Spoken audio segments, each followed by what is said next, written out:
Good morning to all. कल हमने palaeobotany के बारे में डिस्कस किया था और उसी में किस तरह से फॉसिल्स पाए जाते हैं, बनते हैं, कौन कौन सी कंडीशंस हैं इसके लिए, और इसको डिफाइन किया था। कोई भी एविडेंस जो प्री हिस्टोरिक लाइफ के बारे में हमें मिलती है उसको फॉसिल्स अपन कह सकते हैं। और फॉसिलाइजेशन में कंडीशंस, एनवायरनमेंट कंडीशंस और नेचर ऑफ प्लांट पार्ट, इन दोनों पर ही जो फॉसिल बनता है उसकी क्वालिटी डिपेंड करती है किस तरह का फॉसिल वो बनेगा। अगर प्लांट पार्ट सॉफ्ट हैं तो वहाँ पर जो प्लांट मटेरियल है उसका डिकम्पोजिशन हो जाएगा, डिके हो जाएगा और उसका अच्छा फॉसिल नहीं बन पाएगा। लेकिन अगर वहाँ पर हार्ड पार्ट का कोई फॉसिल है तो वो अच्छा फॉसिल बनेगा और उसका डिके नहीं हो पाएगा, क्षय नहीं हो पाएगा। इसी में आगे हमने फॉसिल में नोमेनक्लेचर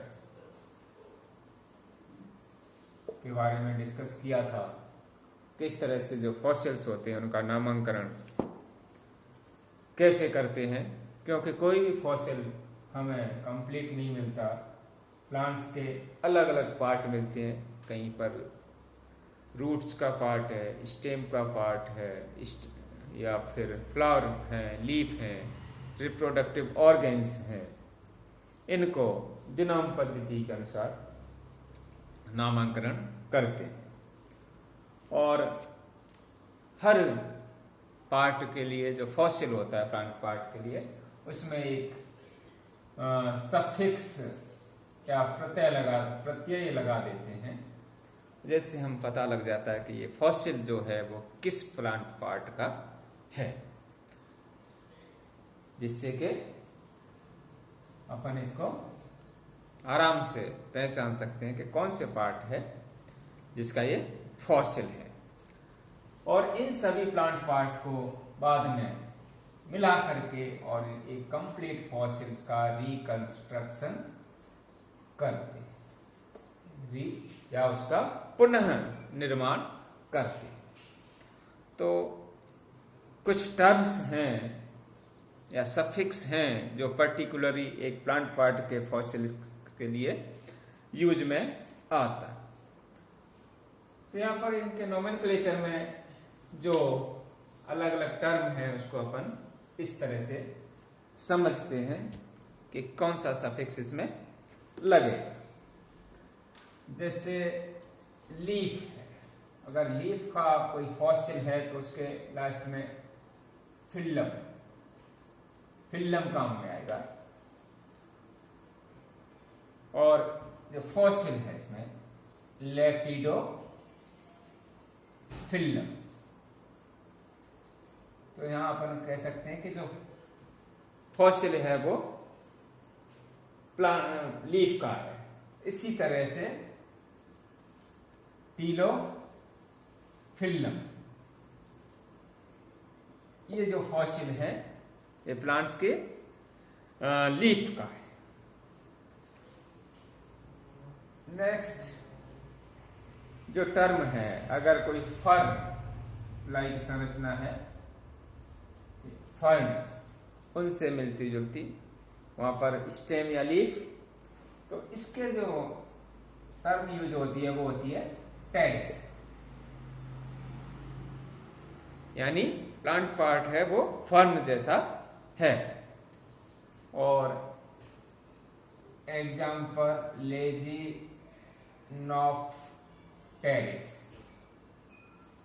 तो इसको हम कह सकते हैं कि यहाँ पर जो चीज है, जो फॉसिल है, वो फर्न लाइक संरचना का है।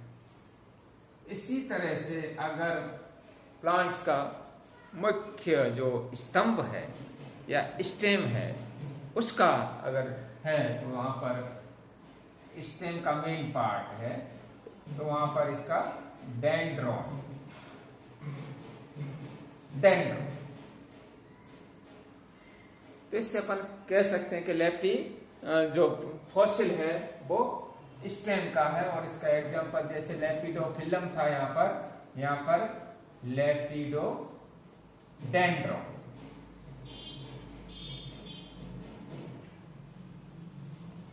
लेपिडोडेंड्रॉन मीन्स जो फॉसिल है वो प्लांट के मुख्य जो स्तंभ है उसका है।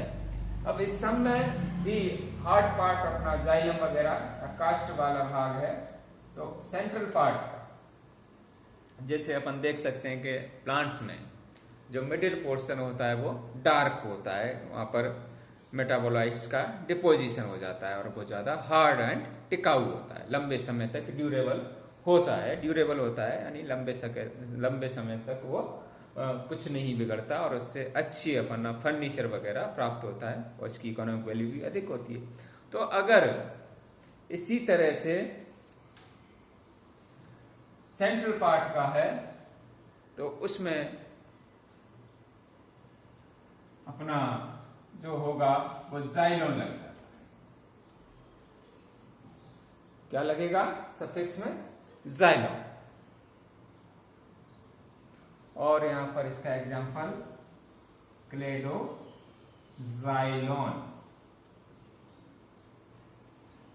या फिर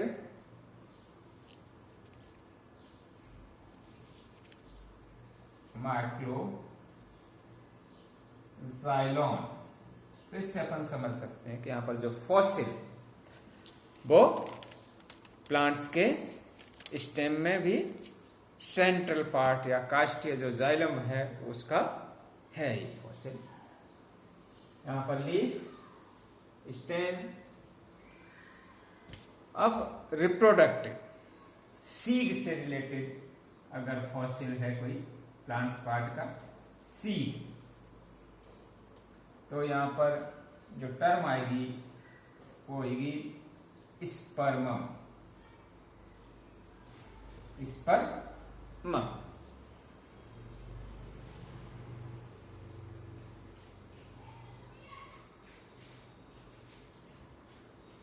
तो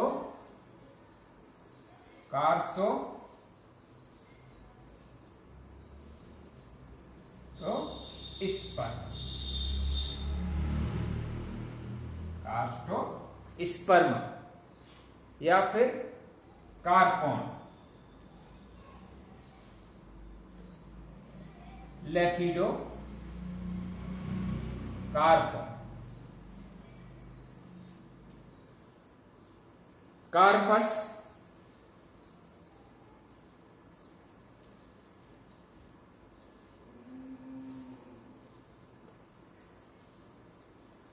कॉर्डियोकार्पस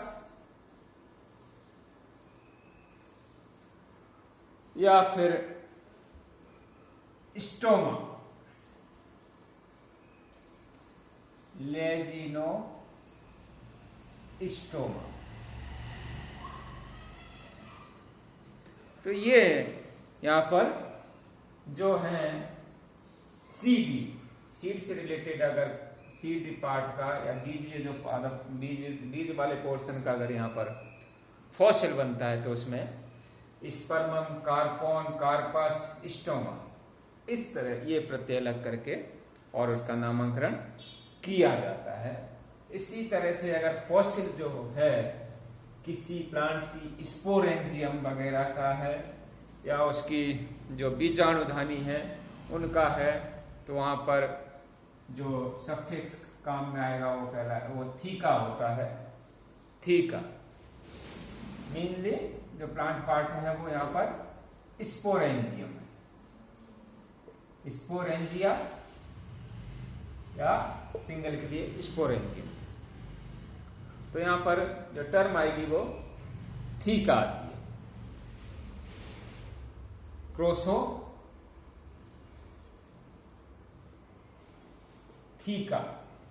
तो इसमें जो फॉसिल है जो पार्ट है वो स्पोरेंजिया है। इसी तरह से अगर रिप्रोडक्टिव कोन वगैरह है अपन का, यहाँ पर स्ट्रोबिलस है, तो उनके लिए स्ट्रोबस काम में आएगा या स्ट्रोबाइलस काम में आता है। जैसे लेपिडो स्ट्रोबस, ये टर्म यहां पर काम में आती है। और इनफ्लोरेसेंस या पुष्प क्रम का अगर है तो वहां पर थस काम में आएगा। क्या? थस। और एग्जाम्पल कार्डेंथस। तो इस तरह से प्लांट्स में जो फॉसिल्स होते हैं उनका नामांकन किया जाता है और उनको नाम दिया जाता है। तो यहाँ पर जो फॉसिल्स बनते हैं उनको इकट्ठा किया जाता है डिफरेंट पार्ट्स को, और फिर फॉसिल्स को, सारे पार्ट्स को एकत्रित करके और उससे एक पूरे प्लांट का निर्माण किया जाता है, रिकंस्ट्रक्शन किया जाता है। यही जो अपने वनस्पति वैज्ञानिक हैं या साइंटिस्ट हैं जो फॉसिल पर काम करते हैं, यही उनका मुख्य काम है। अब यहाँ पर नेक्स्ट जो चीज है फॉसिलाइजेशन। तो किस तरह से फॉसिल्स का जो निर्माण होता है, यानी फॉसिल्स किस तरह से बनते हैं। फॉसिल्स बनने की जो प्रोसेस है उसको फॉसिलाइजेशन कहते हैं, या जीवाश्मी भवन या जीवाश्मीकरण कहते हैं। यानी वह प्रोसेस जिसके द्वारा पादप के जो अवशेष या उनके चिन्ह या उनकी छाप ऑर्गेनिज्म की जो फॉसिल्स में कन्वर्ट होती है, उस पूरी की पूरी प्रोसेस को अपन फॉसिलाइजेशन या जीवाश्मीकरण कहते हैं। अब यहाँ पर फॉसिल्स का जो मेन चीज है किस तरह से बनते हैं, तो कोई भी प्लांट पार्ट है या पूरा का पूरा जीव है वो रॉक्स में दब जाता है, एक के बाद उस पर लेयर्स चढ़ती जाती हैं, सेडिमेंटेशन होता जाता है और फिर उस पर प्रेशर के द्वारा वो दब जाता है। और इसमें जो उपस्थित पदार्थ हैं वो बाहर निकल जाते हैं, या फिर उनके साथ केमिकल रिएक्शन हो जाती है, या मिट्टी में तो जो पहले से खनिज पदार्थ हैं उससे वहाँ पर रिएक्शन बन करके उनके कार्बोनेट्स, सिलिकेट्स बनते हैं, या फिर मॉलिक्यूल्स का रिप्लेसमेंट हो जाता है। जो मॉलिक्यूल्स मिट्टी में उपस्थित हैं उनके द्वारा प्लांट्स के मॉलिक्यूल्स को बाहर निकाल दिया जाता है। तो ये रिप्लेसमेंट के द्वारा भी ये बन सकते हैं, और केमिकल रिएक्शन या इनफिल्ट्रेशन और प्रेसिपिटेशन द्वारा भी फॉसिल्स का निर्माण होता है।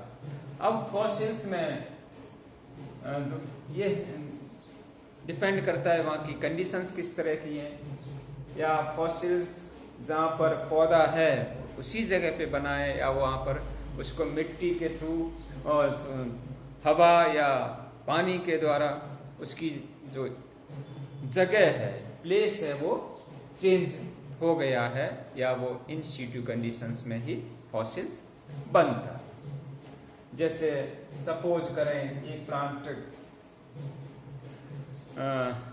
जो पानी के थ्रू, नदी के थ्रू और एस्चुरी में पहुंच गया, तो जहाँ मेन जो प्लांट्स है वो बहा करके किलोमीटर, हजारों किलोमीटर तक आगे बना, उसका वो उस जगह पर फॉसिल बना, या फिर जो पौधा है जहाँ उगा उसी जगह पर वो मिट्टी में दब करके उसका फॉसिल बन। तो फॉसिलाइजेशन के लिए या फॉसिलाइजेशन के जो है उसमें दो सिद्धांत हैं, दो थ्योरीज हैं। एक है replacement theory,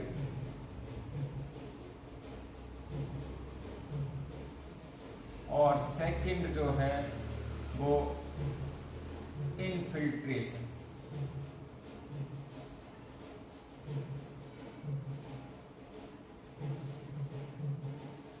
replacement and infiltration. Replacement जो सिद्धांत है उसके अनुसार जो प्लांट्स में जो पार्ट है उसमें जो मॉलिक्यूल्स होते हैं उन मॉलिक्यूल्स को मिट्टी में जो उपस्थित या मिट्टी के जो घोल में उपस्थित जो खनिज मॉलिक्यूल्स होते हैं उनके द्वारा इनको रिप्लेस किया जाता है या प्रतिस्थापित कर दिया जाता है। या कहने का मतलब जो प्लांट्स में उपस्थित या प्लांट पार्ट में उपस्थित जो मॉलिक्यूल्स हैं उनको मिट्टी के मॉलिक्यूल्स द्वारा हटा दिया जाता है, उनकी जगह ले ली जाती है और पादप में जो पहले से मॉलिक्यूल्स उपस्थित थे वो बाहर आ जाते हैं। मीन्स रिप्लेस हो गया उनका, एक मॉलिक्यूल्स का दूसरे मॉलिक्यूल्स द्वारा रिप्लेसमेंट हो जाता है। तो यहाँ पर पादप में उपस्थित मॉलिक्यूल्स का मिट्टी में उपस्थित जो खनिज मॉलिक्यूल्स हैं उनके द्वारा रिप्लेसमेंट हो जाता है। सेकंड जो थ्योरी है इनफिल्ट्रेशन या अंतःस्यंदन, इसमें मुख्य जो चीज है सेल वॉल वगैरह उसके द्वारा ये मॉलिक्यूल्स अंदर चले जाते हैं और इनका विघटन होता है। विघटन में जो CO2 कार्बन डाइऑक्साइड बाहर निकलती है और कार्बन डाइऑक्साइड के द्वारा जो कैल्शियम है और मैग्नीशियम है इनके कार्बोनेट्स या फिर सिलिकेट्स, कार्बोनेट्स एंड सिलिकेट्स का निर्माण हो जाता है CO2 से रिएक्शन करके। Calcium carbonate, magnesium carbonate, calcium silicates, magnesium के सिलिकेट्स, ऑक्सलेट्स, ये इनका फॉर्मेशन हो जाता है और इसमें प्रेसिपिटेशन भी होता है। तो यहाँ पर ये दोनों, तो यहाँ पर तो रिप्लेसमेंट हो रहा था, यहाँ पर केमिकल रिएक्शन हो रही है और उनके कार्बोनेट्स और सिलिकेट्स का फॉर्मेशन होता है। यहाँ पर इनफिल्ट्रेशन एंड प्रेसिपिटेशन दो क्रियाएं होती हैं। तो दो सिद्धांत यहाँ पर मुख्य है, replacement theory and infiltration theory. अब यहाँ पर जो फैक्टर्स हैं वो कौन कौन से हैं, तो जो डिपेंड करते हैं फॉसिलाइजेशन को, तो इसमें सबसे पहला जो फैक्टर है वो नेचर ऑफ प्लांट टिश्यू। अगर टिश्यू सॉफ्ट है तो उसका अच्छा फॉसिल नहीं बनेगा, अगर टिश्यू हार्ड है तो उसका बहुत अच्छा फॉसिल बन जाएगा। उसकी मोटाई क्या है, उसकी दृढ़ता क्या है, कठोरता क्या किस तरह की है, जो या कोमल है, सॉफ्ट है, इन सारी जो चीजें हैं जो नेचर ऑफ प्लांट टिश्यू पर डिपेंड करती हैं। तो जो सॉफ्ट है उसका अच्छा नहीं बन पाएगा, लेकिन ज्यादा हार्ड है, कठोर है, उसका अच्छा फॉसिल बन जाएगा। नेक्स्ट प्रोसेस में कितना समय लगता है, अगर जल्दी अगर जब बहुत सारी लेयर्स उस पर दबती है तो वो अच्छा फॉसिल बनेगा, क्योंकि उस समय जो माइक्रो ऑर्गेनिज्म है वो उसको ठीक ढंग से सड़ा नहीं पाएंगे और उसका फॉसिल अच्छा बनेगा। अगर धीरे धीरे इसमें सेडिमेंटेशन हुए तो उसमें अच्छा फॉसिल्स का फॉर्मेशन नहीं होगा। नेक्स्ट मिनरलाइजेशन किस तरह का है उस पर भी ये फॉसिलाइजेशन डिपेंड करता है। खनिज किस तरह का, उसका प्रिजर्वेशन किस तरह से होता है। तो ये दो चीजें हैं जिनसे फॉसिल्स का निर्माण या फैक्टर्स हैं जो इसको प्रभावित करते हैं। नेक्स्ट जो क्लास है उसमें टाइप्स ऑफ फॉसिल्स के बारे में डिस्कस करेंगे। Thank you.